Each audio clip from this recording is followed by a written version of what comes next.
Waziri Mkuu wa Jamhuri ya Muungano wa Tanzania Dr. Mwigulu Lameck Nchemba anatarajiwa kuwa mgeni rasmi katika maadhimisho ya kwanza ya siku ya Ziwa Victoria yatakayofanyika jijini Mwanza. Maadhimisho hayo yanayofanyika kwa mara ya kwanza nchini yanalenga kuwakutanisha wadau wa mazingira kutoka ndani na nje ya nchi kujadili na kuhamasisha uhifadhi wa Ziwa Victoria. Akizungumza na waandishi wa habari, mkuu wa mkoa wa Mwanza Said Mtanda amesema maadhimisho hayo yataanza rasmi Mei 18, 2026 yakihusisha shughuli mbalimbali za utoaji elimu kwa umma ikiwemo upandaji miti katika moja ya chanzo cha maji cha Ziwa Victoria kilichopo Butimba wilayani Nyamagana. 88 hususan maonyesho yatazinduliwa na mkuu wa mkoa wa Mwanza, lakini tunatarajia First Lake Victoria Day kuzinduliwa rasmi na Waziri Mkuu wa Jamhuri ya Muungano wa Tanzania Dr. Mwigulu Lameck Madelu Nchemba tarehe 21 Mei. Sasa sherehe hizi zina maana gani? Kwanza, siku ya Ziwa Victoria imeanzishwa kufuatia azimio la mkutano wa 23 wa Baraza la Mawaziri la Kisekta la Kamisheni ya Bonde la Ziwa Victoria ambayo linajulikana kama LVBC ambayo iko chini ya Jumuiya ya Afrika Mashariki. Mkutano ambao wa Baraza la Mawaziri ulifanyika tarehe 16 Mei mwaka 2025 ambapo ilikubaliwa kwamba ifikapo tarehe 21 Mei ya kila mwaka kwa wanachama wa Jumuiya ya Afrika Mashariki kutakuwa na maadhimisho ya mchango wa Ziwa Victoria kwa jumuiya na wanachama wa Jumuiya ya Afrika Mashariki.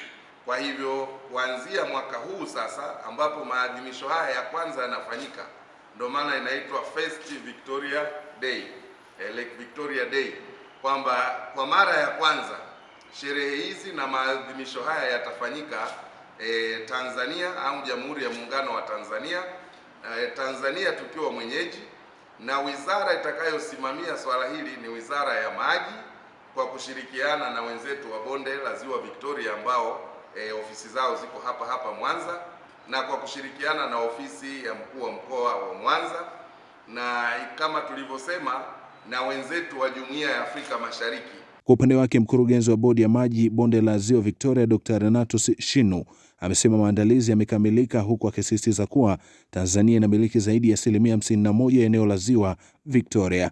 Kauli mbiu ya maadhimisho hayo ni maji yetu, mustakabali wetu, ikihamasisha jamii kushiriki kikamilifu katika kulinda rasilimali za maji kwa vizazi vya sasa na vijavyo. Kuja kwa ajili ya kuonyesha bidhaa zao na shughuli ambazo wanazozitekeleza tayari tumeshakwisha kuyaweka na watu wameshaanza kugawiwa mabanda.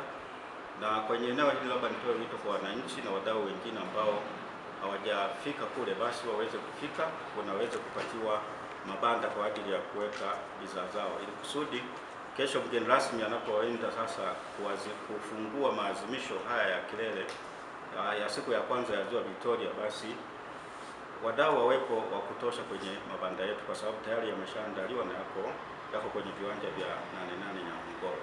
Lakini kwenye eneo la upandaji wa miti, eneo la ambao kwenye chanzo chetu cha maji cha Ziwa Victoria Butimba, tayari pia kwenye eneo hili tumeshaliandaa na maandalizi yameshakamilika, yako kwenye hatua nzuri tu. Kwa hiyo kesho shughuli itakuwa ni kwa ajili ya kupanda miti, na miti tayari ipo ilishaandaliwa, na kila kitu ambacho kinatakiwa kuwepo mahali pale tayari tumeshakitayarisha. Lakini pia kama ambavyo tumeelezwa na Mheshimiwa Mkuu wa Mkoa, maeneo ya jukwaa la wadau yenyewe tayari maandalizi yameshakamilika. Kwa hiyo tunachohitaji tu ni kwamba wananchi waweze kufika kuweza kupata kujadiliana masuala mazima yanayohusiana na masuala ya kitaalamu, ambapo itasaidia sana kupeleka elimu na umuhimu mzima wa uhifadhi Ziwa Victoria. Lakini pia kwenye upande wa tunasema ile development partners, eneo na lenyewe pia tayari limeshaandaliwa na ukumbi uko vizuri kwa ajili ya kuwapokea wadau wa maendeleo ili kuweza kujadiliana masuala mazima yanayohusiana na uhifadhi kama ambavyo Mheshimiwa Mkuu wa Mkoa alivyoweza kufafanua kwa kina. Kwa hiyo sisi wito wetu kama Bodi ya Maji Bonde la Ziwa Victoria, tunaomba tu wananchi na wadau wa maendeleo waweze kujitokeza kwa wingi ili tuweze kujadiliana na kupata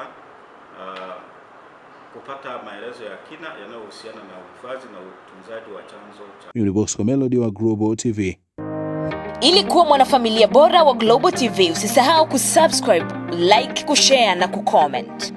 Baada ya kusubscribe, bonyeza alama ya kengele ili kupata taarifa kwa kila video inayopanda Global TV Online.